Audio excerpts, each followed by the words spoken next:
하나님의 말씀은 창세기 50장 15절에서 21절의 말씀입니다. 요셉의 형제들이 그 아비가 죽었음을 보고 말하되 요셉이 혹시 우리를 미워하여 우리가 그에게 행한 모든 악을 다 갚지나 아니할까 하고 요셉에게 말을 전하여 가로되 당신이 아버지가 돌아가시기 전에 명하여 이르시기를 너는 이같이 요셉에게 이르라 내 형들이 내게 악을 행하였을지라도 이제 바라건대 그 허물과 죄를 용서하라 하셨다라 하셨나니 당신의 아버지 하나님의 종들이 죄를 이제 용서하소서 하매 요셉이 그 말을 들을 때 울었더라. 그 형들이 또 친히 와서 요셉이 앞에 엎드려 가로되 우리는 당신의 종이니이다. 요셉이 그들에게 이르되 두려워 마소서 내가 하나님을 대신하리이까 당신은 나를 해하려 하였으나 하나님 그것을 선으로 바꾸사 오늘과 같이 만민의 생명을 구원하게 하시려 하셨나니. 다 같이 읽으시겠습니다. 당신들은 두려워 마소서 내가 당신들과 당신들의 자녀를 기르리이다 하고 그들을 간곡한 말로 위로하였더라. 아멘. 할렐루야. 서로에게 평강의 복을 기원하는 마음으로 샬롬 인사 나누시기 바랍니다. 샬롬. 샬롬. 오늘도 목요 새벽 기도에 잘 나오셨습니다. 우리가 창세기 마지막 장 50장 말씀을 보고 있습니다. 요셉과 11 형제들 중에서 자기 동복 동생인 베냐민은 별 문제가 없었는데 나머지 10 형제 다 형들이죠. 요셉이 11번째 아들이니까 그 형들과는 정말 그 관계가 복잡하고 또 한때는 정말 원수지간처럼 죽이려고 하고 노예로 팔아넘기고 그랬으니 형들이 자기들이 요셉에게 한 일이 생각이 나서 이제 아버지가 돌아가셨으니 우리가 큰일 났구나. 요셉이 이제 과거에 우리가 자기한테 행한 모든 악들을 다 우리에게 갚지 않겠는가. 두려운 마음이 든 것입니다. 15절 말씀 같이 읽겠습니다. 15절 말씀 시작. 요셉의 형제들이 그 아비가 죽었음을 보고 말하되 요셉이 혹시 우리를 미워하여 우리가 그에게 행한 모든 악을 다 갚지나 아니할까 하고 아버지가 돌아가셨으니 요셉이 혹시 우리를 미워하여 우리가 그에게 행한 모든 악을 다 갚지나 아니할까. 지금까지는 아버지가 계셨기 때문에 그 결혼지간과 같은 그 형제들이 관계를 그래도 붙들어주고 그것이 악화되지 않도록 지탱해 줬었는데 이제 아버지가 돌아가셨으니 요셉이 정말 인간적으로 우리를 대해서 우리가 그에게 행한 대로 다 갚지 않겠는가. 그런 두려운 생각이 형들에게 났던 것입니다.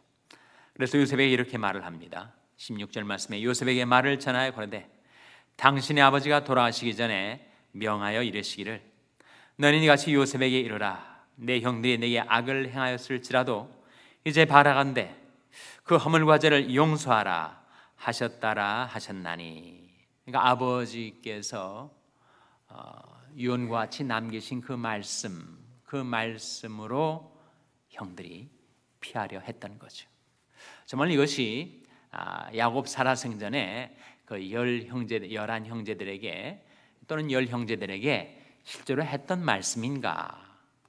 아니면 형들이 아버지가 죽고 나서 요셉의 복수가 두려워가지고 지어낸 말인가? 거기에 대해서는 단정을 내리기가 어렵습니다. 그래서 야곱이 그렇게 말을 남길 수도 있었고 형들이 그 말을 지어낼 수도 있었을 거예요. 그러면서 계속 하는 말이 당신이 아버지 하나님, 야곱이 하나님을 말합니다. 당신이 아버지 하나님의 종들의 죄를 이제 용서하소서 하매. 그 말을 듣는 요셉이 그 말을 들을 때 울었더라. 사람은 어떤 충격적인 사건 앞에 사람이 변하기가 쉽습니다. 아버지가 돌아가신 그 사건 앞에서 요셉이 또 횟가닥 해가지고 인간적인 마음으로 형들에게 자기가 당했던 대로 내가 다 갚겠다라고 할 수 있는 가능성이 통상적으로 있었지만 요셉은 그렇지 않았다는 거죠. 요셉의 마음은 변하지 않았습니다. 그렇게 변하기에는, 형들에게 복수하기에는 요셉이 그만큼 고난의 세월 속에 연단을 받았기 때문이죠. 그래서 요셉의 감정이, 인간적인 감정이 연단받은 그의 인격과 사고를 뚫고 형들에게 복수의 화신으로 변하지 않을 수가 있었던 것입니다. 사람은 감정적인 존재이지만 우리 감정보다 더 중요한 것, 그것은 우리의 생각이죠. 사실은 우리가 어떻게 생각하는가에 따라서 우리 감정은 거기에 따라 춤을 춥니다. 만일 요셉이 형들이 어찌 이럴 수가 있는가 그렇게 생각을 하고 복수하려는 생각을 가졌더라면, 그리고 자기가 복수하는 것이 100번 지당하다, 그것은 공의롭다 라고 생각했더라면 그는 걷잡을 수 없는 복수심에 불타오르고 말았었을 것입니다. 그러나 고난의 세월 동안에 하나님의 손에서 연단받은 요셉의 인격, 요셉의 마음, 요셉의 생각은 그렇지 않았다는 거예요. 우리 형들이 그 말을 듣고 눈물을 흘렸었던 요셉. 요셉의 말이 19절 말씀에 나옵니다. 요셉이 그들에게 이르되 두려워 마소서, 내가 하나님을 대신하리이까. 제가 하나님의 자리에 올라앉아서 공의로 형들을 심판하겠다고 할 수가 있겠습니까? 저도 잘못한 것이 있고 저도 형들과 똑같이 다를 바 없는 하나님의 은혜로 사는 자입니다. 자신의 위치, 자기의 실상을 깨달은 요셉은 내가 하나님을 대신해서 형들을 심판할 리가 있겠습니까? 그러면서 하는 말이 20절 다 같이 읽겠습니다. 20절 말씀 시작. 당신들은 나를 해하려 하였으나 하나님은 그것을 선으로 바꾸사 오늘과 같이 만민의 생명을 구원하게 하려 하셨나니. 요셉을 죽이려다가 팔아넘긴, 노예로 팔아넘긴 그 사건을 요셉이 잊은 것은 아니었어요. 그 현실, 그 사실을 도외시한 것은 아니었습니다. 그 사건을 직시하였지만 그 사건을 바라보는 시각이 달랐던 거죠. 해석이 달랐던 것입니다. 동일한 사건을 어떻게 해석하는가에 따라서 우리 생각과 감정은 달라지게 되어 있습니다. 분명히 그 사건 속에 형들이 악함이 작용했었음을 요셉은 직시했습니다. 사실이니까. 동생을 질시하고 동생을 미워하고 동생을 증오해서 죽이려다가 차마 그러진 못하고 노예로 팔아버린 그 형들의 악함을 요셉은 그대로 있는 그대로 직시한 것입니다. 그러나 거기에만 머물지 말고, 거기에만 머물지 않고 동일한 사건 속에 또 다른 동기, 또 다른 동인이 작용하고 있음을 또한 요셉은 믿음의 눈으로 볼 수가 있었습니다. 바로 그 말씀 아니에요? 20절에 당신들은 나를 헤아려 하였으나 형들이 악함, 형들이 동생까지라도 해를 끼치려 하는 형들의 악함, 그것을 그대로 직시하고 인정을 한 거죠. 그런데 그 동일한 사건 속에 또 다른 동기, 또 다른 동인, 또 다른 힘이 작용을 했는데 그것은 바로 하나님의 동기, 하나님의 동인, 하나님의 힘. 그 힘은 선한 힘. 하나님 그것을 선으로 바꾸사 오늘과 같이 만민의 생명을 구원하게 하신 것입니다. 분명히 형들이 악하였지만 하나님은 그 형들의 악함까지도 선으로 바꾸셔서 나도 살려주셨고 형들도 살려주셨고 형들의 모든 가족 후손들을 살려주셨고 우리 이스라엘 모든 동족들을 다 구원해 주신 것. 더불어 애굽 민족까지 7년이 무서운 기근 속에서 다 살아나게 하셨으니 당신들은 악하게 행하였지만 하나님은 선으로 그것을 바꾸신 것입니다. 여러분, 이 사건이 예표하는 것이 있습니다. 요셉이 이 형들에게 한 말 속에 장차 일어날 한 사건을 지금 미리 보여주고 있죠. 어떤 사건입니까? 바로 예수님의 십자가 사건 아닙니까? 십자가 사건. 예수님이 십자가 사건에는 인간의 악이 분명히 작용을 했습니다. 예수님을 시기하고 질투하고 미워하고 증오해서 그를 잡아 죽이려 했었던 유대 종교 지도자들과 로마의 군병들, 분명히 인간의 악함이 작용을 했었죠.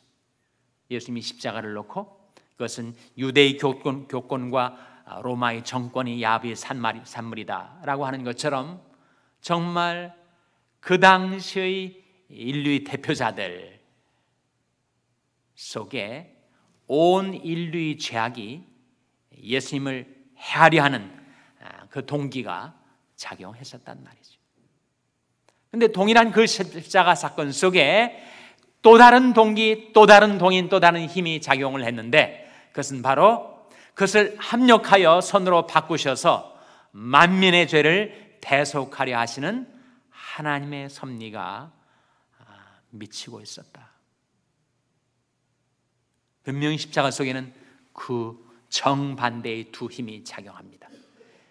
예수님을 잡아 죽이려는 악한 세력의 힘이 작용했었고, 그러나 오히려 그것을 계기로 해서 만민의 죄를 대속하려 하시는 하나님의 선한 힘이 동시에 작용을 하고 있었는데, 결국은 하나님께서 인간의 악함을 선으로 바꾸셔서 만민의 생명을 구원하게 하신 것이죠. 요셉의 사건, 예수님 십자가 사건처럼 우리 삶 속에 우리 주위에 일어나는 사건들이 그러하다 하는 거예요. 누가 나를 미워하고 질시하고 나에게 해를 끼치려 하는 것이 현실적으로 있을 수 있지만 거기에 하나님의 선하신 힘, 하나님이 우리를 지키시고 방패가 되셔서 우리를 보호하셔서 그 인간의 악함까지라도 결국은 합력하여 선을 이루게 하시는 하나님의 섭리가 우리에게 임하여 있다는 거죠. 그래서 여러분, 너무 사람들을 두려워하지 마세요. 이 형들이 요셉을 두려워한 것처럼 우리가 이상하게 나랑 안 맞고 나를 미워하고 나를 질시하는 사람들의 그 눈빛과 낯빛을 무수하지 마세요. 혹시라도 그가 횟가닥 해가지고 마음이 변해가지고 나를 저주하면 어떡할까? 그 저주의 힘이 나를 해하게 되지는 않을까? 그렇게 염려하지 마시라는 거예요. 왜 그렇습니까? 잠언 26장 2절 말씀에 까닭없는 저주는 참새에 떠도는 것과 제비 날아가는 것 같이 이르지 아니하느니라. 까닭없는 저주, 내가 전혀 그런 저주를 받을 이유가 없는데 남이 나를 저주한다고 내가 해를 당하게 되는가? 그렇지 않다는 거예요. undeserved curse. 전혀 근거 없이, 이유 없이, 까닭 없이 누가 남에게 저주한다고 그 저주가 그대로 나에게 해를 끼치게 되는가? 그렇지 않다는 거예요. 까닭 없는 저주는 참새이 떠드는 것과 제비 날아가는 것 같이 이르지 아니하느니라. 까닭 없는 악한 사람들이, 악한 동기나 힘이 내게 이르지 아니할 뿐만 아니라 하나님은 그것까지 선으로 바꾸셔서 나도 구원하시고 남도 구원하시고 만민의 생명을 구원하게 하시는 것이 바로 하나님의 선하신 섭리입니다. 로마서 8장 28절 말씀에 우리가 알거니와 하나님을 사랑하는 자 곧 그 뜻대로 부르심을 입은 자들에게는 모든 것이 합력하여 선을 이루느니라. 오히려 내가 생각해야 할 것은 사람들이 저주나 사람들이 질시나 사람들이 악함을 생각할 것이 아니라 내가 하나님을 사랑하는가, 그리고 하나님의 부르심 받은 뜻을 받들어서 살아가고 있는가. 만일 그렇다면 하나님께서는 모든 것 합력하여 선을 이루어 주시니까.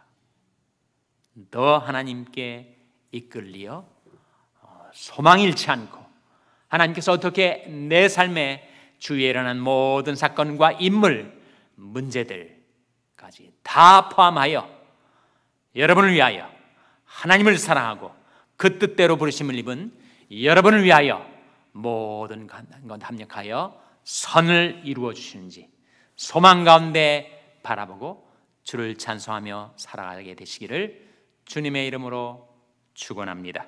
기도하시겠습니다. 오늘 말씀 기억하며 하나님, 저희들도 하나님의 선하신 능력 의지하여 살게 하여 주시옵소서. 기도하시기 바랍니다. 우리 자녀들 위해서 기도할 때 하나님, 저희 자녀들이 선하신 하나님의 손에 도우심을 받아 사는 자녀들 되게 해달라고 기도하시기 바랍니다.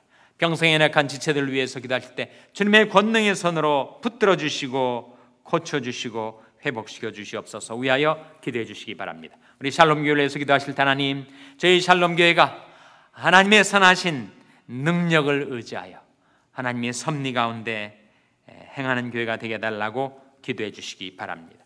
여러분의 생업을 위해서 기도하시고 교육관 건립을 위해서 기도해 주시기 바랍니다.